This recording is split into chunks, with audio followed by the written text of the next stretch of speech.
What up, Screen Fiends? I'm GB, and you're tuned in to Screen Headz TV, where we like to discuss all the wonderful things appearing on your movie and your TV screens. In this episode, we're going to have another daily Game of Thrones discussion leading up to Season 7. In this one, we're going to talk about Dany and whether or not she will actually sit on the Iron Throne.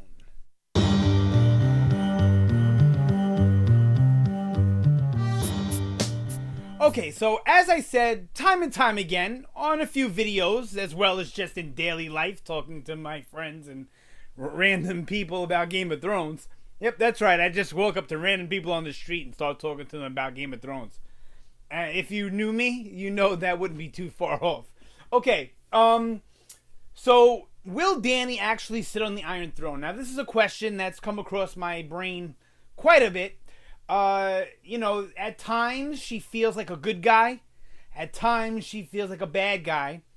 Then at times she feels like a good leader and a good, a leader of men, ruler of men, whatever. And then there's times where she feels like she's a little selfish and kind of tunnel visioned in her approach to things. And yes, that could go, from her being young and inexperienced, whatever. And we have seen her grow quite a bit. I love the character and the growth she's gone through since season 1. But, Game of Thrones isn't a tie everything up with a nice bow type of show or type of story, right? So do I expect Dany to overthrow Cersei and then just take the throne and all as well? No. And I don't think most of, the fans think that she's just going to walk right in, defeat Cersei, and get the throne and all is good, ready for the next war. And if you do think that, I don't think you're really paying attention to the habits of the show or the way that the approach they take in the storytelling. Or George R. R. Martin's vision. And his vision is more real world, where it's not always a happy ending, and the bad people don't always get their just due. And when they do, it's not always from the person who should be the one to come down with vengeance. Sometimes it works out that way, sometimes not. So Game of Thrones doesn't tie things up. That's my point, with a nice clean bow. So there's a couple of scenarios I can see happening here. The first of which is Cersei gets killed, gets taken out.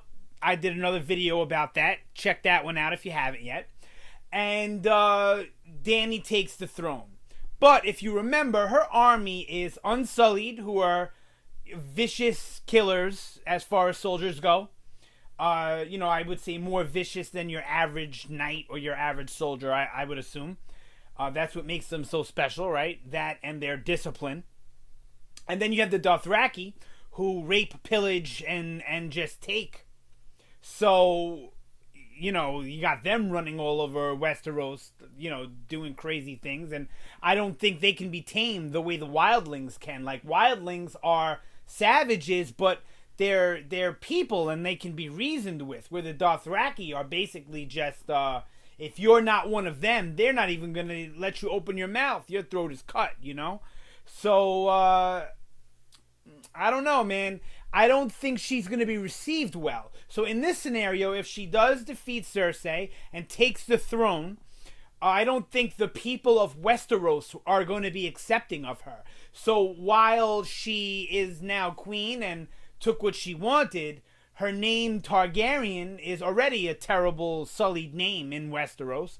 Plus, I'm sure with her invading, Cersei will address the people saying, she's queen, the mad queen with dragons and savages running, burning the land. So I don't think the people will receive her well, and they'll probably revolt. And this is what I think will give Cersei some actual credence in her war, is that the common man will probably be joining the fight. Where the common man usually stays out of the Game of Thrones. They don't really care about who's on the throne. It's really the wealthy that care about it, and that's the characters we follow, the big families. But the common man doesn't care about that shit. They just care about food and clothing and keeping their families safe. So she's going to use, I believe, the dragons and the Dothraki and the Unsullied and the fact that Dany is a Targaryen, to flip it and turn the people against Dany, so that even when Dany wins, she's gonna kind of lose, because now she's got all this disorganization and revolting going on all over the Westeros.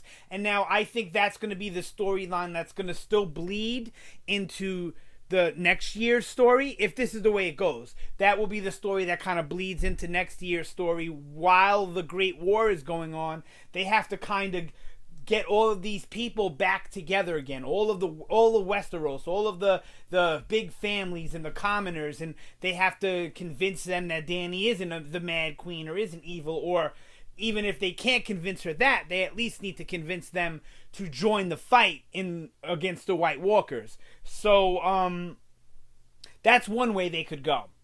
The other way they could go is that the people of Westeros find out how evil Cersei was and all the terrible things that she was doing. This is a less likely scenario, in my opinion. So they could all find out how evil she was and see that Dany, and learn throughout the course of the story, whatever, that Dany is the freer of slaves and, this noble person who's not crazy, who's not like an evil Targaryen, that all Targaryens weren't evil, they were just painted that way. Maybe somehow that will come out throughout the course of the story as well, which is feasible, seeing as Cersei's actions are that of a Mad Queen.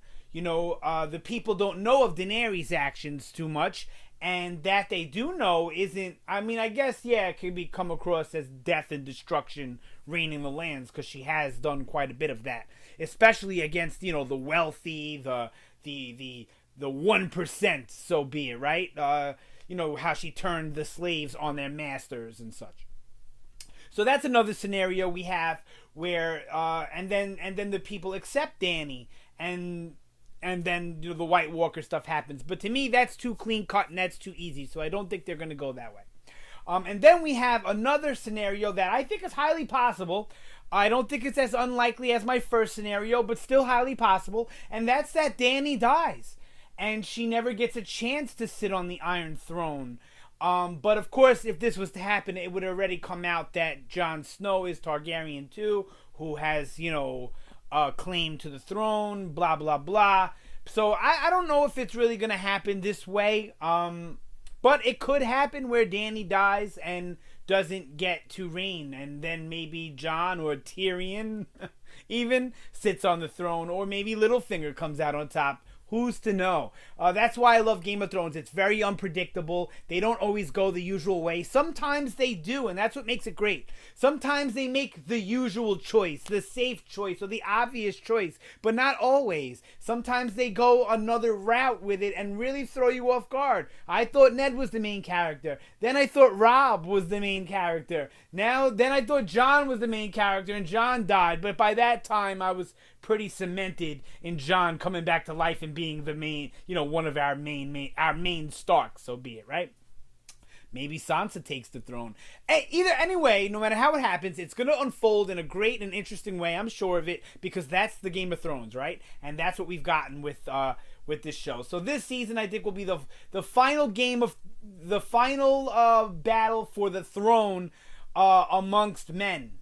And then we will enter the battle for the throne against the White Walkers and the Night King. And that'll be great to see. So I'm really excited. Sound off down below. Let me know what you think about, will Dany hold the throne? My theories. Or if you have your own theory, lay it down there. You want to talk about anything Game of Thrones related, drop it down there. Tons of Game of Thrones content to come. There is some on the channel already, so feel free to check that out. I'm trying to maybe do some things right after Game of Thrones airs. Maybe we'll do something at like 10 o'clock right after. I haven't really gotten into the live stream thing yet, even though I am looking into it. But yeah, so I'm really excited about this season. I know you guys are too. Thank you so much for watching. Always appreciate it. You guys have a fantastic day, and I will see you next time.